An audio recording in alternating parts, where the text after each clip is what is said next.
Hello everyone. तो आप लोगों की रिक्वेस्ट पे मैं रात में 12 बजे आप लोगों के लिए फ़ाइनेंशियल मैनेजमेंट का भी वीडियो बना रही हूँ। इसके लिए मैंने दो तीन चीज़ें करी है। एक मुझे इम्पोर्टेंट चैप्टर कैपिटल बजटिंग वाला लगा, वो है। एक मैंने ऐसे इमेज के फॉर्म में क्वेश्चंस निकाले और एक ये फिनेंशियल मैनेजमेंट के ऑल ओवर। और मैंने अपने टेलीग्राम चैनल में आप लोगों को वर्किंग कैपिटल, जो कि आपकी 4th यूनिट थी, उसके 100 MCQs ऑलरेडी शेयर कर दिए। मैंने इतने इसलिए शेयर करे हैं क्योंकि मुझे नहीं पता कि आपकी अंडरस्टैंडिंग कितनी है फिनेंस में। तो अगर आप इतने रट लोगे तो आपका काम चल जाएगा, ठीक है। अभी अपने पास समय नहीं है। आप लोगों में से बहुत सारे लोग मुझे मैसेज कर रहे हैं कि आप डिटेल्ड समझा दो या थ्योरी समझा दो या यूनिट समझा दो। वो अब बेटा पॉसिबल नहीं है, ना मेरे लिए ना तुम्हारे लिए, ठीक है। तो अभी जो हम लोग बेस्ट पॉसिबल कर सकते हैं वो यही कर सकते हैं कि क्वेश्चंस को डिस्कस कर सकते हैं। आप एक बार जो मैं बोल रही हूँ ना वो सुन भी लोगे, आप भले 1.5 की स्पीड में सुनना, लेकिन बस सुन भी लोगे ना, सुबह सुन लेना, कभी भी सुन लेना, तो आपका काम चल जाएगा, ठीक है। स्टार्ट करते हैं। पहले इससे स्टार्ट करते हैं, ठीक है। छोटे क्वेश्चंस 13 क्वेश्चन है, इससे स्टार्ट करते हैं। कह रहा था investment made in fixed asset is known as capital expenditure. याद रखिएगा, जो फिक्स्ड एसेट में इन्वेस्टमेंट किया जाता है उसको हम कैपिटल एक्सपेंडिचर बोलते हैं। The decision which are concern with allocation of funds to the short term investment proposal are known as working capital decision. वो इन्वेस्टमेंट जो शॉर्ट टर्म के लिए किया जाता है, शॉर्ट टर्म इन्वेस्टमेंट होता है या प्रपोजल्स होते हैं, उनको हम वर्किंग कैपिटल डिसीजन बोलते हैं। फिक्स्ड एसेट में किया जाने वाला कैपिटल एक्सपेंडिचर, और जो शॉर्ट टर्म के लिए होता है उसको क्या हम बोलते हैं, working capital decision. The art of making plans in quantitative manner to ensure profitability and growth is known as budgeting. वो आर्ट जिसमें हम प्लान मेक कर रहे हैं क्वांटिटेटिव मैनर में, ये इंश्योर करने के लिए कि हमें प्रॉफिट होगा और ग्रोथ होगी, इसको हम क्या बोलते हैं, बजटिंग बोलते हैं। कह रहा the capital budgeting decision generally involves investment of funds huge. ज़्यादा हमारे पास इन्वेस्टमेंट ऑफ फंड्स लगता है, ठीक है। The nature of capital expenditure decision में be irreversible. Very important question बेटा, बहुत सारे एमसीक्यूज में मुझे ये क्वेश्चन देखने को मिला है। आप लोगों को मैं 200 एमसीक्यू करवाती हूँ तो समझ लो 500 एमसीक्यू मुझे देखने पड़ते हैं, उसमें मैं छाट रही हूँ, ठीक है। तो ये क्वेश्चन मुझे बहुत बार दिखा। The nature of capital expenditure decision में भी इरिवर्सिबल, ठीक, ये इरिवर्सिबल होता है। कह रहा the process of owning and acquiring economic resources to generate income in future is called investment decision. कह रहा वो प्रोसेस जिसमें हम ओन कर रहे हैं और एक्वायर कर रहे हैं इकोनॉमिक रिसोर्सेज को जनरेट करने के लिए, क्या, इनकम फ्यूचर के लिए, तो हम इसको क्या बोलते हैं, इन्वेस्टमेंट डिसीजन बोलते हैं। Next, the criteria that do not take time value of money into consideration are known as traditional criteria. वो क्राइटेरिया जो टाइम वैल्यू ऑफ मनी को कंसिडरेशन में नहीं लेता है उसको हम क्या बोलते हैं, ट्रेडिशनल क्राइटेरिया बोलते हैं। The overall objective of capital budgeting is to maximise the share holders wealth. Capital budgeting का ओवरऑल एम क्या होता है कि हम क्या कर रहे हैं, शेयर होल्डर की वेल्थ को मैक्सिमाइज करें। कह रहा the pay back period method give much emphasis on liquidity. Payback period method जो है वो सबसे ज़्यादा फोकस किस पे करता है, एम्फेसाइज करता है लिक्विडिटी पे, कि हमारा कितनी जल्दी एसेट जो है कैश में कन्वर्ट हो जाए, ठीक। The length of time needed to recover the initial cash outlay of the investment proposal is called pay back period, ठीक। इम्पॉर्टेंट है वो लेंथ टाइम की जो हमें ज़रूरत होती है, किसके लिए, रिकवर करने के लिए इनिशियल कैश आउटले को ऑफ द इन्वेस्टमेंट पर्पस, उसको हम बोलते हैं पे बैक पीरियड। कह रहा the criteria which measures the profitability in terms of relation between income and investment is known as accounting rate of return, ARR, ठीक है। वो क्राइटेरिया जो मेजर करता है प्रॉफिटेबिलिटी को इन terms of relationship between income and investment, ठीक, उसको हम बोलते हैं ARR। तीनों बहुत इंपॉर्टेंट है, बहुत शॉर्ट में मैंने बहुत इंपॉर्टेंट चीज़ें कवर करी है ये, ठीक। नेक्स्ट कह रहा है अ डिस्काउंट रेट दैट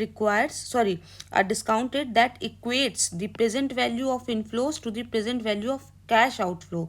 वो डिस्काउंट रेट जो इक्वेट कर देता है प्रेजेंट वैल्यू ऑफ इनफ्लो को present value of cash outflow से, तो उसको हम बोलते हैं IRR, internal rate of return. The criteria which compares the present value of cash inflow with present value of cash outflow is known as PV ratio या PV criteria, present value criteria, जो compare करता है उसको हम बोलते हैं present value criteria. वो discount rate जो इक्वेट कर देता है उसको हम बोलते हैं आईआरआर।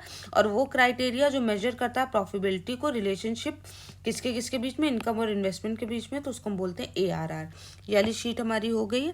आते हैं कैपिटल बजटिंग में। इसमें मैंने 24 क्वेश्चन रखे हैं, जल्दी जल्दी करते हैं। कहता है capital budgeting is a part of investment decision. Capital budgeting जो पार्ट है वो इन्वेस्टमेंट डिसीजन का है। Capital budgeting deals with long term decision. अभी हमने देखा capital budgeting long term decision से होता है। कह रहा है which of the following is not used in capital budgeting. Time value of money use होता है, सेंसिटिविटी एनालिसिस यूज होता है, कैश फ्लो यूज होता है, नेट एसेट मेथड कुछ नहीं होता जो यूज होता है। कह रहा है capital budgeting decisions are irreversible. अभी हम लोग ने इस वाली शीट में देखा। कह रहा विच of the following is not incorporated in capital budgeting. Rate of cash discount है, टैक्स इफेक्ट है, टाइम वैल्यू ऑफ मनी है, रिक्वायर्ड रेट ऑफ रिटर्न है। ये रेट ऑफ कैश डिस्काउंट नहीं है, ठीक है, जो कैपिटल बजटिंग में होता है। Which of the following is not a capital budgeting decision. Expansion program होता है, मर्जर होता है, replacement of the an asset भी होता है, लेकिन इन्वेंट्री लेवल नहीं होता है। A sound capital budgeting technique is based on cash flows. Which of the following is not an relevant cost in capital budgeting.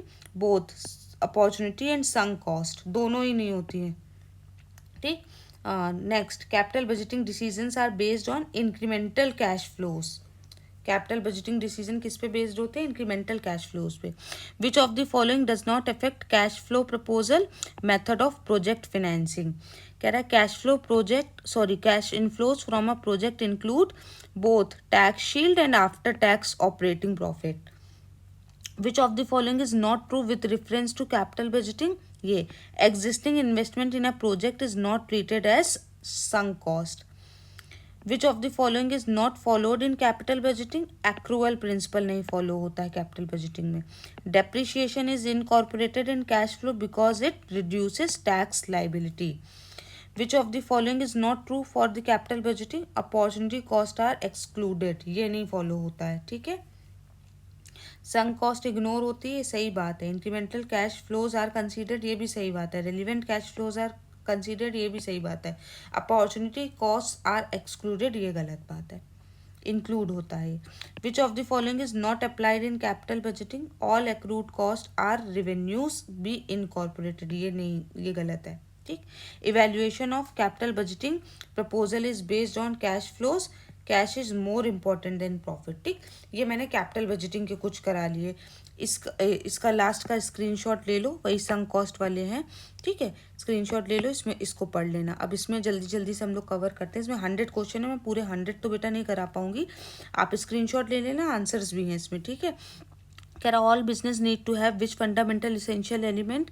Human resource, balance sheet, labour, strategy. D, which of the following variable is not known in IRR। Important, discount rate, terminal inflows, life of the project, initial cash flows. कह रहा है कि कौन नहीं जाना जाता है, तो discount rate.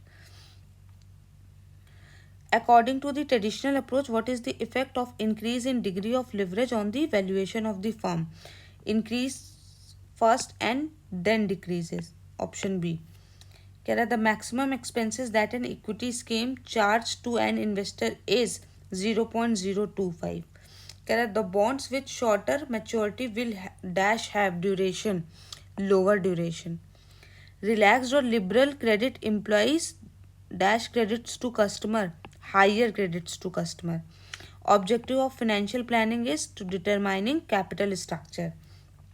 PI of project is the ratio of present value of inflows to PV of outflows, present value of outflow. Bird in hand dash argument is given by Gordon's model. बेटा Gordon's model ज़रूर करके जाना, बिल्कुल भूलना नहीं, ठीक है। Unit 3 में लिखा हुआ है साफ साफ। एक अप्रोच है, मिलन करके है कोई अप्रोच, वो ज़रूर देख लेना अगर आपके उसमें है। मोदी गिलानी मिलर अप्रोच, ये नाम था, हाँ, मोदी गिलानी मिलर अप्रोच। क्योंकि फिनेंस में मुझे याद है जब मैंने पढ़ाई करी थी, that topic was very important. तो अगर आपके इसमें है सिलेबस में, तो वो टॉपिक मिस मत करना, ठीक। और ये तो मैंने देखा था, गॉर्डन्स मॉडल लिखा हुआ था, ये ज़रूर करना। When the required rate of return is less than the coupon rate, the premium on the bond is premium of the bond declines. कह रहा है evaluation of firm's credit policy can be done by computing expected net benefit. All listed and traded securities are valued at closing market price. ठीक है, screenshot ले लो, मुझे जो important दिख रहा है मैं वो बता दे रही हूँ, क्योंकि इसमें तो सब कुछ ही होगा। अब देखो ये जो मैं बोल रही थी ना, मोदी गिलानी मिलन अप्रोच, ये देख लो। Model of dividend irrelevance uses arbitrage between dividend and capital issues. ठीक, dash can be traded throughout the trading day at market prices, ETF। ये आप देख लो, बाकी मैंने इतने करा दिए हैं कि उसमें से हो जाएगा। इसमें ज़रूरी नहीं कि सब आपके कोर्स का ही हो, इसमें जो आपको समझ में आए, जैसे जो फॉर्मूलेस कौन कौन से नहीं छोड़ना, जैसे बेटा EBIT है, ठीक है, कंट्रीब्यूशन का फॉर्मूला, EBIT का, EBT, ठीक, और आपका जो IRR है, ठीक है, ये वाले प्रेजेंट वैल्यू का फॉर्मूला, ठीक, ये चीज़ें बिल्कुल भी नहीं छोड़नी है। ठीक है, बस जो मैंने वर्किंग कैपिटल का जो मैंने अब करा दिया था, यहाँ पे ये देखो ये वाले क्वेश्चंस बेटा, ये स्क्रीनशॉट ले लो, ये वाले क्वेश्चंस, ठीक, ये वाले क्वेश्चंस जो मैंने ये करा दिए हैं, ये करा दिया है, और आपको जो मैंने टेलीग्राम वाले ग्रुप में PDF शेयर कर दी है वर्किंग कैपिटल की, वो कर लेना। ठीक है, आई होप कि आपको इतना जो है वो हेल्प कर जाएगा। अगर कोई और भी नीड हो तो बेटा मॉर्निंग तक मुझे बता देना, अगर मेरे से पॉसिबल होगा तो मैं कोशिश करूँगी हेल्प करने की। अदरवाइज़ अब आप इतना ही रिवाइज कर लो, शायद इतने में काम चल जाएगा। थैंक यू वेरी मच बेटा, गुड नाइट।